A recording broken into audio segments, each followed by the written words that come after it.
Thank you very much, everyone, and welcome to this session, which should be a gentle bit of afternoon watching and listening, nothing too arduous, hopefully. This is an intro session, introduction to product thinking. If you are a seasoned product manager, there's stuff in here you doubtless know. Please don't heckle me. Please don't go, oh, that's rubbish. This is an intro session. So enjoy it for what it is, okay? This is 4 o'clock. This is just cruising to having a drink at the beach a bit later. So this should be fairly easy going. So let's start by thinking about products. So why are we building them? Any thoughts? Here's some thoughts of mine. Want to make some money. It's usually about that, isn't it? Or maybe protect some money. Don't want to lose money. Got to keep customers, maybe. Or we could be working for a higher purpose, social, environmental responsibility, that kind of thing. Or let's just do cool stuff, right? Because that's good fun, isn't it? Yeah? Yes? Anyone out there? Yeah, good. Right, super. So, when we're talking about products, there's two kind of streams of product, if you like. There's what we call continuous, and then what we call discontinuous innovations. Now, continuous innovations, you'll all recognize, this is something that's a bit better than what you have today. So if you are looking for, if Specsavers say, oh, you know, we've got a new range of amazing new glasses coming out, that's great. They might have slightly better lenses that do something a bit more cool, maybe filter small light out, something like that. The frames might be slightly different shape, but they're still much the same. They're still going to look like glasses and pretty much work like glasses. Discontinuous innovations are not that thing. They are the opposite. Discontinuous innovations are things that kind of take us by surprise. Actually, they might mean we have to change the things that we do to be able to use them. Just imagine if those new glasses, you wore them on your hand and you had to hold your hand up like this. That is discontinuous. That's not what you're expecting or used to. Now, I'm not suggesting you should go and invent some glasses you have to have on your hand. That would be inconvenient, but hopefully the point stands. So when we start thinking about product, we have to think, well, which one of these two avenues are we pursuing? And when we talk about innovation, it can be either. Often we only think about the bottom one, though, when we think about innovation. Oh, it's got to be something amazingly cool, ridiculous. But the thing about these discontinuous innovations is actually no one knows if they're any good or not. They might be really rubbish, or they might be really, really great, and we don't know, and often they don't have a market value. There isn't a market for them, at least there's a guess, but us as consumers are really good at validating stuff, but we just don't know. Now, so therefore what happens is companies innovate, they'll make a discontinuous innovation, they'll put it out there, and then the whole world goes, let's see how that goes. 3D televisions. Anyone got one? That says it all. Just the two. Yeah, okay, I think that spoke to a discontinuous innovation. Actually, we all watch television quite happily in 2D. And then some guys came along and said, you know what, if you sit in your house with glasses on to watch TV, it'll be amazing. And then we all watched while other people bought 3D TVs and we didn't. And then you can't really buy, I imagine there's a specialist shop somewhere selling them, but you can't go and buy one on the high street particularly. That was a discontinuous innovation. Now, some of them do stick. Probably the most famous of all, by far, anyone want to guess the most famous of all by far? Sorry? iPod is close. I was actually thinking the iPad, actually. Yeah, no one before would go, oh, I need this amazing thing to show presentations around a boardroom and stuff like that. Actually, amazing. And then, of course, having done that, their wives got hold of them and went, oh, that's amazing for shopping and browsing the internet and Facebook. And then their kids got hold of them. And then their kids' pets got hold of them. And a world of things happened. So that's all lovely. Let's just start with a quick credit, because I'm about to go over some good things from Geoffrey Moore. So this talk is called From Chasm to Kano. So we're starting with chasm theory. And there is a book by good old Jeff there is called Crossing the Chasm. And this is his work. I'm not inventing something here. So just please don't label me up for copyright purposes. And in his book, he talks about something called the technology adoption life cycle.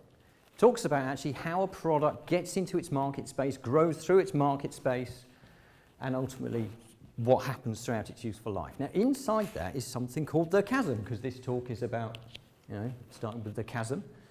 And the book is called Crossing the Chasm. The chasm is this dark area down here. We can usually see something lovely and fantastical on the other side, but there is something between us and that.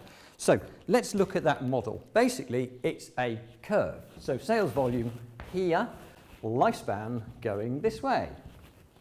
Hopefully nothing too startling in that. And it has some delineations which may well be familiar to many of you. Some of you may not have heard of these phrases, but innovators, early adopters, early majority, late majority, and then laggards at the end there. Everyone heard of those? Some nods, some no's. Some raised hands as well, that was keen for this time of day. Oh, and almost a wave, right? And someone else joining the room. This is getting better by the moment. So let's have a quick canter through. Innovators, right? These people are techies. These are people like, well, us in this room and others, right? We love stuff. We seek it out before it even gets launched. We're on an alpha program for something quirky and weird just because it is quirky, weird and techie and we love it. It's what we do. That's our central interest. Then we've got these early adopters. Now these people usually know some of the techies. They might well be working in the same organization. These might be managers who hang around in the tech department after hours going, hey, what cool stuff are you looking at the moment? So they're not technologists themselves, but they can imagine how this technology could help them get to a better place. Oh, that funky new thing that Jeff just told me about can help me do an amazing thing over there. Great, they can make that relationship. Now, then we have this group called the early majority. And by the very definition of the word majority, they are the majority of people who will buy this particular product, but they buy it for practical purposes. Strong sense of practicality. This is something actually that will solve a problem for them. They can relate to the technology side of it, but actually they just want it for practical reasons. And as this says also, they're content to wait and see. They don't need to rush and buy it straight away. They'll wait it out, see how it feels. They also want, and this is important, so important I made it bold when I wrote the slide, they want well-established references. They're not really excitable when they're going to go buy something not knowing whether it's any good or not. Then we've got the late majority. Yeah, these are all the people who watch everyone else buy the thing and are kind of interested in it, sort of, but actually they have another concern. Actually, these guys don't like tech. They're quite happy to know that the tech's in there somewhere, but they don't want to get involved in it, basically. It's a bit too scary. So they're going to wait for something to become standardized and simplified, maybe even embedded in something else, so they don't even need to be exposed to the technology. It's in there somewhere, but ultimately that is the late majority. And last but not least, we've got the people at the end. Woo. Yeah, this is when you finally have to upgrade that operating system that you know and love. I clung onto Windows XP way too long. I mean, like, nearly a decade, I reckon, too long. I was a bit of a laggard in the OS space, and all of us will find ourselves, because we're not one of these slices. Depending on product, we are one of these. Some things I can get really excited about quite early. Other things, I will take it on when I have to. That's these people. So, when we start talking about customers, there's a funny word, and technology adoption, it's worth thinking about these types. So there it is. Boom. Easy. Done. Right? Yeah? Happy. Sounds great. Yeah? Easy. Right, let's all get selling. Only there's a problem. Yeah, there's always a problem, isn't it? So we've got some challenges here. We've got a little crack here, crack one, between the innovators and the early adopters. Now remember, the innovators are really interested in something just because of its technical beauty. They love it, it's exciting, great, yeah, wow, wow, wow. And the innovators are going, I know how this can help me get somewhere else. If no one can see how something can help them get somewhere else, it won't cross that gap. That's a little one. Good example. Anyone heard of Esperanto? Yeah, the ultimate global language. It sounds technically, nerdily, really interesting. Actually, imagine that. But actually, what problem's that ultimately going to solve? No one went for that one. Okay. There's others. 3D headsets have struggled around this space a bit. Crack 3, similarly, here's one. Early majority of Americans said they understand tech. Late majority don't understand tech. There is one there. If you can't get your product tucked away enough from a technical perspective that it looks less technical. But then there's that one. There it is. There's the chasm. Woo! It's big, isn't it? Terrifying. Right. Okay. So, and here's a little quote from the book. By far the most formidable and unforgiving transition in the technology adoption lifecycle. And it's more dangerous because we don't necessarily recognize it. It's a bit bizarre, actually, because actually things look very, very similar in this state. And this is where often organizations go wrong. So, you've got these early adopters, and then you've got the early majority. And actually, they can look very similar. If I actually go back here, when we talk about size of order book and volumes, this isn't a different level or somewhere else. It's just pushed back a bit. So actually, they can look and feel pretty similar. but the basis for sale is different because they're a different type. They are entirely something else. So let's look at that. So the early adopters, why are they going with the products? They are wanting something that's going to give them an advantage. They want to be first to implement something that's going to make their life different. I remember people taking on new POS systems or retail platforms and needing to be first, willing to get the edge. And they classically want to jump on the competition. They're trying to get ahead. Now, what do they expect? Well, they expect change. They want something to be different. But also, and this is important, they're prepared to put up with problems, glitches, challenges.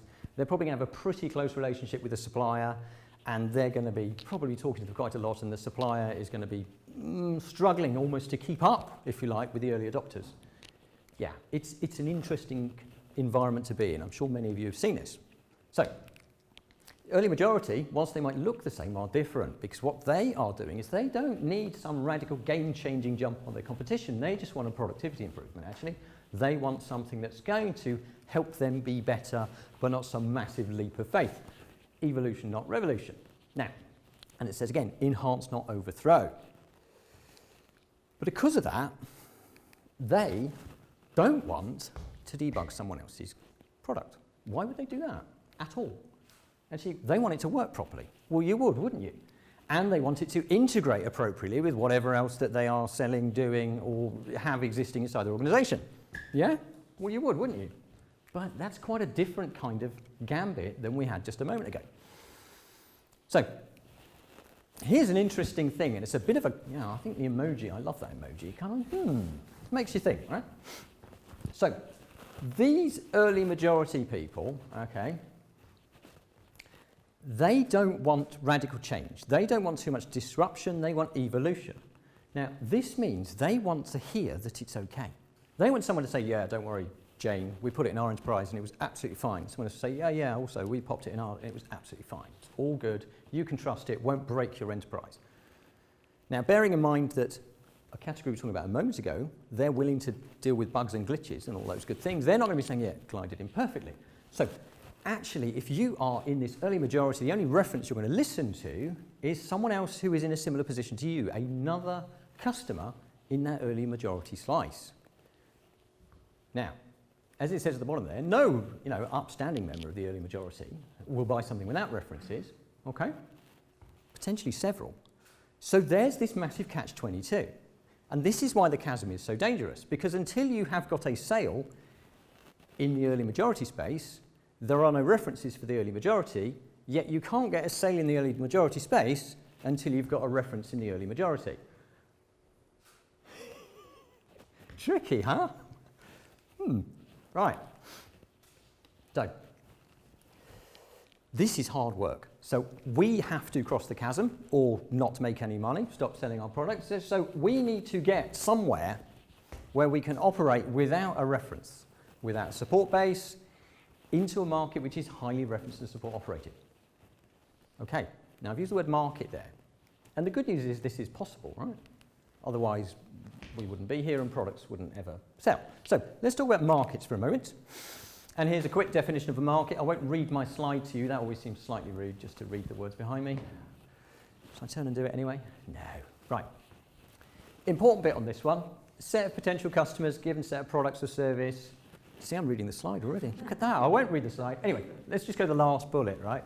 Who reference each other when making a buying decision. That makes up a market. Now, you might say, well, I'm not sure about that. So, if you buy something and someone else buys something, but you are not related in any way, you cannot reference each other, you are not in the same market, or at least, as far as I'm concerned, you're not in the same market segment. If you're in a very broad market space, apply market segment, it might feel a bit better. But actually, my father buying an iPhone in his 70s and a kid buying an iPhone at age 18, they're not the same market. They bought the same product, but they really aren't the same market. So, how do we solve this problem? So, it's an act of aggression. Ooh. Hopefully not too aggressive. So what you need to do is you need to work out where you can go with your product, actually. So, and when we say work out where you're going to go, you really need to narrow your field. you really need to be very specific, actually. You need to find a little tiny niche that you can target and then put your active aggression, if you like, or all of your efforts into that niche. Actually, you need to make something small enough that you can dominate it, overpower it, and get into it. In Geoffrey Moore's book, one of the examples he uses is actually the D-Day landings, when he effectively says you need to cross the channel, chasm, whichever, and then make a beachhead, effectively manage to stay there, and then from there build your operations outward. Exactly the same sort of thing is going on here. You need to find a very narrow space you can get into and do well. Now, that's quite tricky because when you start looking at the effectively majority market, the winds blow in many different directions. You will suddenly see a myriad of different opportunities that look amazing. You will have salespeople say to you, oh, if you can just tweak the product so it does that thing, I can sell it to Joe over there. And Joe, she's been looking for one of these for ages. And then another salesperson will say, oh, but if you can tweak the product slightly differently, we can sell it to Jane over here. And we'll go, oh, great, well, we'll do that. And then, oh, actually, we've got Jennifer at the back. And if we tweak it slightly differently, Jennifer. And you'll spin round and round and round in circles chasing sales and not actually focusing on your beachhead or on where you need to go. So you need to be very, very careful on where you take your efforts. So better than that, don't just talk about segment, talk about customers. Actually, sometimes your micro segment could be 3 companies. Actually, I think less than 3 could be risky because you do need them to reference others, but it could be really narrow. And let's just check quickly. When you go, oh, well, let's find them, it's important. Well, actually, do they have the money to buy what you're selling? It sounds obvious, but I watch people target companies that don't have money to buy. So, now here's something I'll pick up in a minute. What's their whole product need? Because they'll want more than you're selling today. It's worth always thinking about that. And actually, are they accessible? Again, if you've got a customer who's tied up in some 24-month contract with another party, don't go wasting your time targeting them because they'll go, yeah, that's lovely, more info. And then when it gets to the end, they'll say, yeah, well, we're out of contract in January 2023. Should we pencil you in for a conversation then? That's not helping you, okay? So, I've mentioned segments, micro segments, that phrase a couple of times. So how big are those things? Because you can work it out. It's not that they tell you, you define them, actually. And here's a quick thing.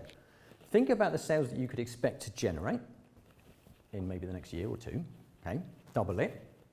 That's the size of your segment, because that's the size of a segment that you could dominate, i.e.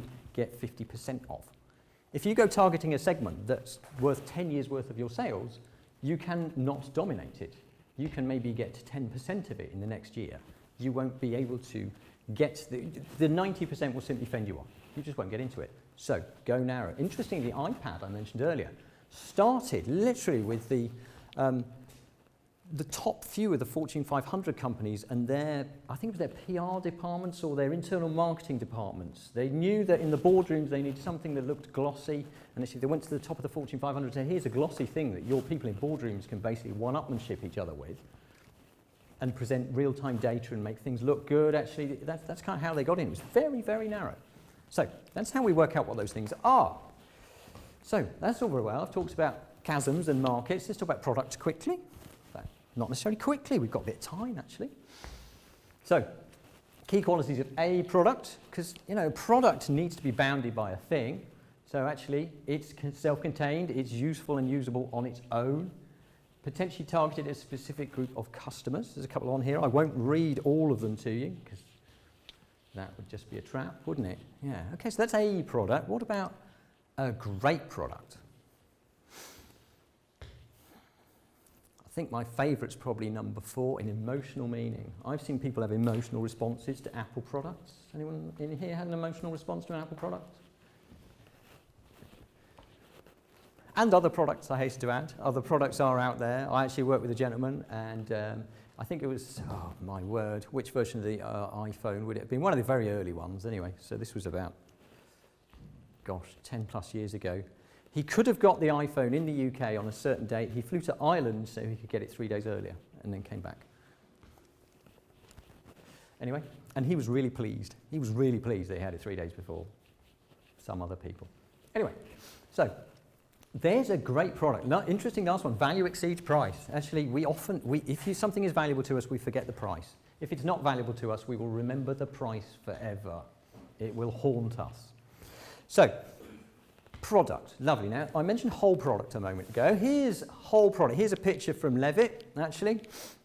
Generic is what you're actually selling. That's quite interesting. But what's slightly amusing is the expected circle here. That's what people think they're buying. Because people always think, hang on, I thought it had this feature.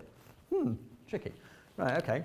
And then augmented is what it could do, and with extensions that might exist today, and potentially is effectively everything that it might do in time. Now, that's one model. Here's one I prefer a little bit more. This one's a bit more tangible. This one actually comes from Jeffrey Ball. So in the middle, you'll see that generic product again. But then if you think about the product, start thinking about, well, actually as a customer, what else do I need? So I might need some help installing it, for example. I might need some training. I might need documentation. I might need third-party system integration into something else. I might need some additional hardware. There are lots of things that surround a product. You will all have experienced the whole product whenever you go shopping, actually. If I go into, and I'll try and pick someone who's left on the high street. Next? Yeah, good, okay. I don't. So if I go into Next and I buy a shirt, nice shirt, and 2 weeks later I decide I don't like the shirt, I can take it back, and they'll give me my money back. There's nothing in the Sale of Goods Act that says they should do that, but that's part of their whole product offering, is the fact that I have an opportunity to return. People here have shopped at John Lewis. Anyone here shop at John Lewis? I can see some nods. Anyone want to tell me why? Customer service. Anything else? When something breaks? Warranty, things break, they'll just come and apologise, take it away, give you something the same or nicer. That's part of John Lewis's whole product. Because you could probably go and buy the Mealy Hoover somewhere else slightly cheaper, but you didn't get the John Lewis wrap around it. So have a think about that when you're thinking about your product, because actually it's not just about the widget itself, it's about how people might use that widget and what they might need if that widget doesn't quite work. And of course, there's stuff outside that circle, number 2. Well, whatever else the customers need, there might be more things out there. Now, I just used the customer word then, didn't I? Oh, look, customer. She's been busy, hasn't she? So, you don't know your customers, but you can help to divine your customers by using something called personas. Anyone here using personas? Quite a few, but many not. Okay, that's all good. Right, so the thing with personas is we use them to give us a nice, rich, sort of two-dimensional, but a really good description of somebody who is fictional but entirely believable. Actually, they should match the socio-demographic information and what we know about the segment that we've already determined. So having done our micro-segmentation, we've got to a point where we kind of know where we need to target. Now write personas inside that segment. If you write personas and they're outside that segment, you're targeting the wrong people. They need to be inside your segment. Right? So lots of things, and I would say, there's many templates on the internet. There's lots of places you can go for personas, all good stuff. Right, so that's personas. Now, why? People go, oh, well, that sounds fun. But actually, there's a really important point, and I'm going to use my laser pointer for the first time. This is deadly. Self-referential design, actually. If you ask people to think about a product and what they want it to do, they'll start thinking about what it could do for them. They'll start tuning it onto themselves because they haven't projected it onto someone else. The persona gives us that projection to stop thinking about how we might use something. Because we're not inside the micro-segment we're targeting, so how the heck would we know? So this helps us get away from ourselves. I have many, many, many times witnessed large organizations designing things that really won't suit the target market. I worked with one large telecoms company some time ago, and they were building a payment system for rural Africa, and it was being designed by a group of middle-aged men sat in Middle England. They hadn't really managed to refer it to the client. I would say also it didn't go that well. So anyway, so that's why we tend to use these things. Now here's something else. Who here has used empathy mapping? Less people than use personas. I can see 3 or 4. Cool, well done. So these are great fun. If you've done a persona, please do empathy maps. This is like the value add. Having done a persona, sometimes people go a bit, well, okay, so what? But actually put your persona in the middle and then think about some different dimensions. This gives you a third dimension to personas. Really, really powerful stuff, actually. What do they think and feel? What are they seeing? What are they hearing? What do they actually say and do? And then well, what are their pains and gains? Have a really good think about this and try and have that conversation in a workshop. And because you've got the persona in the middle, you can really start to empathise with the persona. That's why we call them an empathy map. Yeah? How's that sound? Okay. So, we've talked a little bit now about markets and segments and customers and bits and pieces. Well, how do we get to our customers? Now, there are lots of different ways to do this, and I'm just going to show you one example of ways that you can start to think about how to reach your customers. And this is something I call target mapping. This is an evolution of something by Goiko Adzik called impact mapping. He knows I've redrawn it as well, so we're cool about this. It's all good. So, when we start working out what we want to do, or at least understanding our goal, there are people who can help us achieve that, but we'll need them to do things for us. And if we can start thinking about that, this can then start us thinking about, well, what do we need to build into our product? Or maybe around our product, or maybe not even inside our product, but outside it. And the way this works is, ultimately, I call it target mapping, because I made it, right? Call it what you like when you make it. So, come up with a goal. Now, this could be increase sales by X%. This could be dominate this market segment. It could be a whole range of things. Then think about the people that we need to influence to be able to deliver that goal. Now, it doesn't necessarily mean the people you're selling a product to. It needs the people that you need to influence to help you achieve the goal. Then think about the behavior that you need them to display, and then think about what you need to do to get them to behave that way. Here's a little kind of example. So increase mobile app sales by 40%. I just made this one up. So there's a range of people who can help me with this. For example, existing customers could help me get new customers. But actually, social media influencers could also help me get new customers. Online press and publications, they can do things for me to help me achieve my goal. And then I can think about, well, what do I want them to do? Well, actually, my social media influencers, I want them to tweet positively about my app and distribute a download link, for argument's sake, do some nice things. My existing customers, well, I'd like them to rate me 5 stars. That could work quite nicely. Maybe recommend me to friends. Again, they might tweet positively about the app as well. There are many different elements and dimensions to this. But then, of course, we start saying, well, what do we need to do to get those things to happen? For example, I'll come out here in the social media. Maybe we need to make a really great TikTok video. Who knows? Sounds a bit weird, but we might need to do that. We might need to produce some really glossy artwork and stuff that will help third-party vendors market our product for us. Actually, if we want our existing customers to help us, maybe actually we need to build a refer a friend scheme. I'll use my pointer, that's up here. Maybe if there's problems in the app, have some sort of reporting and resolution that we need to build in. If we want people to rate us, well, why not build in a review request and ask people to do it? Because if we don't ask them to do it, they're not going to do it. A whole bunch of things we can start to think about. Online help. Now, recognise what's around the outside here. Looks a little bit like whole product, doesn't it? There's a lot out there, actually. So we've stepped away from just focusing on, let's just build a new feature into the extended list of features that are inside our backlog that we should have thrown away, according to Alan Kelly. Anyone in that talk? Yeah, we're going back to the office and throwing our backlogs away later? Yeah, good. So, and it does work, right? Here's one I did, and here's one I did earlier. It was a while ago. This was pre-COVID. I was in an office with Post-it notes. It was lovely. But actually, I was with a company, and their challenge was they absolutely, definitely needed more customers.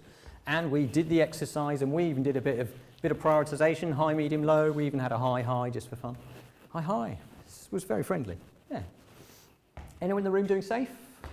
Anyone? Had a few mentions today. 1. Okay. 1.5. That's all right. Yeah, okay. Safe. You can use this in safe if you want to. Works quite nicely in 2 places, just for the 2 people doing safe. So sorry for the rest of you. Just ignore this slide, right? Or maybe if you move that way. So work really well if you've got a future state of your portfolio. This ties neatly in with the OKR stuff that Alan was talking about. Actually, you can use this to start talking about your epics equally. And this is not just safe specific, but actually, if you're working at product management level, trying to break things down and come up with a potential feature set moving forward, this will help you come up with a whole product view. So, quick notes on that as well. It can help with prioritization, because ultimately, depending on who you find in this section, you might look at different ways of building out your map as you go. Whew, right, that was fun. Let's talk about something else, because we've still got more time. This is exciting. Now, who wants to do a draw along of the Kano model? Hands up who calls it the Kano model. Yeah. Yeah. I say Kano. Kano feels a little American to me, but it is, as it's come from the Far East, actually, I think there is no differentiation. I think they say you can say it either way. It's Kano. Sorry, say again. Kano. Kano. Right, there we go. Yep. Cool. Right. Who here's worked with the Kano model before? Kano. That model. Anyone seen this before? Anybody? Yes. One. Right. Who's got a piece of paper, a post-it note, or something near them and a pen? Because if you want to, if you do a draw along, you'll remember this. Don't have to, not compulsory. I said it was 4 in the afternoon, everyone's thinking about the beach. You don't have to, but if you want to, I've done this slow enough that if you want to do a draw along, you're very welcome to do it. So, we start with a blank piece of paper. I'll give you all a moment to find one. Oh, we've just got a pen out already, look at that. We've got people poised. Brilliant. Well organised. Okay.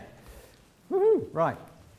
Let's start with a line like that. Big arrow up and down. Arrowhead on either end. Yeah. Got that? Lovely.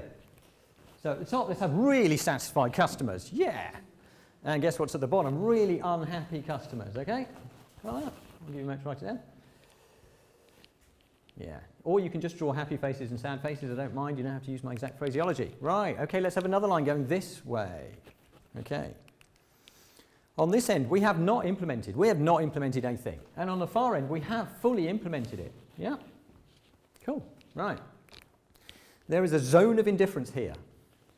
I have seen people draw the Kano model and put this in the middle, and it's completely wrong. If ever you see a circle in the middle intimating something magic happens at that point, it's not correct. Okay? The zone of indifference exists there, regardless of how implemented something is.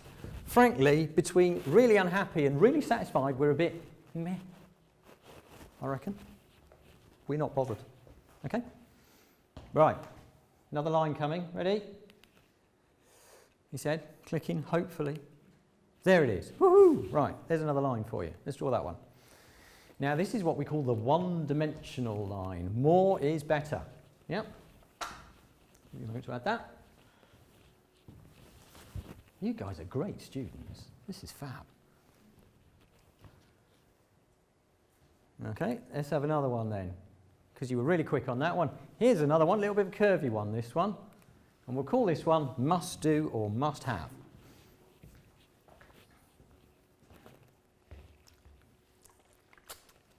I feel I should walk around and check people's homework a little bit, but how are we doing? We all right up here? Is it going well? Yeah, looking nice. Good, super. Right, here's another one for you. Well, there's that one.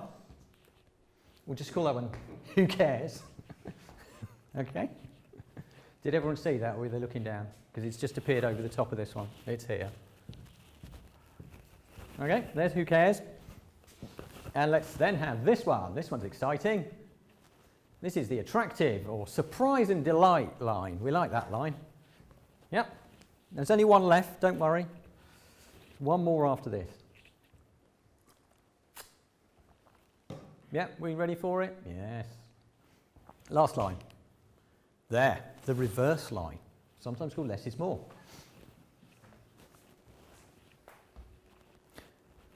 So these are all quite fascinating actually, because what they're telling us, what Kano was telling us, was that actually different features will exist in different places on this picture. And actually, some things are quite one-dimensional. We simply like them and we like more of them. And some of them are really quite interesting and different. So, for example, let's talk about this one here. Reverse less is more. Up here, I've got something that is not implemented, and people are really satisfied it's not there. And actually, if we implement it, they're really going to hate me. Yeah? I think a good example of that is probably Google's homepage. It has no adverts on it. I think we do appreciate Google has not peppered its homepage with adverts. Other search engines did. They are no longer here. I also just slightly, and this is a little bit subversive of me, I kind of think keyboards on mobile phones. BlackBerry, Nokia, what was it called? Nokia communicator. It never really quite seemed to work out for me, but actual hard keyboards. So that's an interesting one. This one I'll talk about again in a moment. This one, must do, must have. This is a fascinating line. This is saying actually, if something's fully implemented, frankly, I don't care. But if it's not there, I am really, really unhappy. These are the basic features that you expect from a product. You are surprised if they are absent. Imagine buying a mobile phone today and it not having a camera on it. You wouldn't have been looking in the specs to check it had a camera. You'd expect it to be there, right? And if you picked it up, got it, a brand new camera out of the box, check out my new iPhone Zillion. How'd you take a photo with it? Oh, it's got no camera. You'd be really quite peeved about that, I reckon, possibly. So have a think about that. But equally, the fact it is there, it doesn't make you ecstatic. It just makes you go, yeah, of course, because it should be there. Right? I'll give a couple more examples with some actual things on a couple of the other lines. Hopefully. Click. So let's talk about this one-dimensional more is better, hopefully. I've got lines disappearing. Where are they going? Oh, I'm clicking backwards. That's why it's exciting. Right, onwards.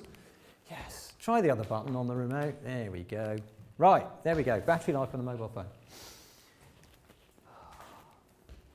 I've just bought a new phone. My battery life is 3 days. It will run 3 days streaming movies. That sounds amazing, doesn't it? Yeah, pretty good? 3 days streaming movies on a mobile phone. Yeah, fabulous. Look, fully implemented, 3 days, really satisfied. But that sounds great today. What happens tomorrow? What happens tomorrow when I click the right button? Actually, in 6 months' time, when everyone else has implemented the same thing or got closer to it, maybe it was flagship, right? When they've got to 2.5, 2.9 days, actually, mine's still good, but it's not as good as it was. And then what happens if I don't build that a bit more? Well, actually, when all the other people have got to 3 days as well, frankly, it's there. And actually, if I stay at 3 days and everyone else advances on to 4, look what happened. So things move dynamically round the Kano model. It's not set statically. Equally, let's look at one of the other lines I didn't mention. There it is. So our surprise and delight attractors. These are novel features which, not fully implemented, it's like, oh, well, I didn't expect it to do that, and there it is. It doesn't work entirely. I remember when some of the early NFR payment things came out on the phones, and actually you could do certain types of payment, but not that many, but it was fun that it was there. Actually, so, oh, that's really great. Actually, that was novel. It's not fully integrated to everything, but that was lovely. We like things like that. Briefly. What happens to them, though? They don't sit there forever, because actually people want us to, firstly, implement them fully, but then actually quite quickly, they'll end up here. People will expect them. You know, my phone here has 4 cameras on it. When I bought that a while ago, that was quite novel, but now almost every phone is coming out with multiple cameras on it, isn't it? Yeah. Soon, if you haven't got multiple cameras on a phone, people will be going, yeah, but where's the zoom? Why can't I do that? Why is that not there? So recognise that things are moving around this model all the time. So when we start talking about product and about features and all those good things, start thinking about, well, why are we doing that thing? What is the purpose for it? Where will it tend us on here? And most importantly for me, look at this bit down the middle, because we're all talking about customer centricity, aren't we? Actually, if you deliver stuff in that zone of indifference in the middle, do they care? And if your customers don't care, why would they buy it? So, there's those lines, quick description of them. I won't dwell on it. How are we doing for time? Doing very nicely, actually. Got 4 minutes to go, and I've got about 2 more slides. Okay. So, we've talked a lot about different ways to think about customer and product and bits and pieces. And I just mentioned customer centricity. Who here is in a customer-centric company? Anyone? Anyone think they might be? I can see a couple of hands. Oh, you know what, guys? I was hoping for a bit more. Maybe? Okay, well, I'll tell you what. Here's something I play with organisations who say they are. Do this anyway, even if you think you aren't, as a bit of a litmus test, if you like. Right? I call this value mapping. Get hold of the portfolio of work that you're doing at the moment. Okay? Whatever your current backlog, obviously you'll throw that way after this, but whatever you're calling your roadmap backloggy thing, that list of things that you are doing or thinking of doing. And what I'd like you to do is create a grid like this. I tend to just have the top half showing to start with. But up here I've got always important, sometimes important, rarely important and never important. Actually, and when I do it in 2 halves, I tend to start at the bottom, actually, I should say. So what I do is I say, okay, let's put all those things we're doing on Post-it notes and let's stick them. Here it says the organisation values. So let's see how they are valued by our organisation. So stick some of them in here, and you'll find some of them in here, some in here, and probably some in there as well. Actually, you might find there's something in there that you're working on. But what you'll do is you'll find here is the main body of the backlog of work that you have. Well, you'd assume so, wouldn't you? And then here, etc., etc. So put them on here, okay? Now, just for fun, duplicate those post-it notes. And now, here, you see it says customer values. And now put them in the top here as to whether your customer values those things that you are doing. And you will suddenly find that the payroll upgrade here that is so important to you that you are doing as a top priority is never ever going to be important to your customers, because what do they have to do with your payroll? Your move to cloud that you are desperately trying to do, again, I mean, rarely important to your customers, maybe a few of them. What you tend to find is actually the stuff that's here, and it's not binary, but a lot of the things here that you are planning to do as an immediacy will find their way up here, okay? And I'm not saying that's evil, but I'm just saying here's an interesting way of thinking about whether your organisation is customer-centric at all, and think about how you are looking at the needs of your customers when you look at the work that you are going to be doing. Equally, inside one product line, maybe do that for the feature set for a single product.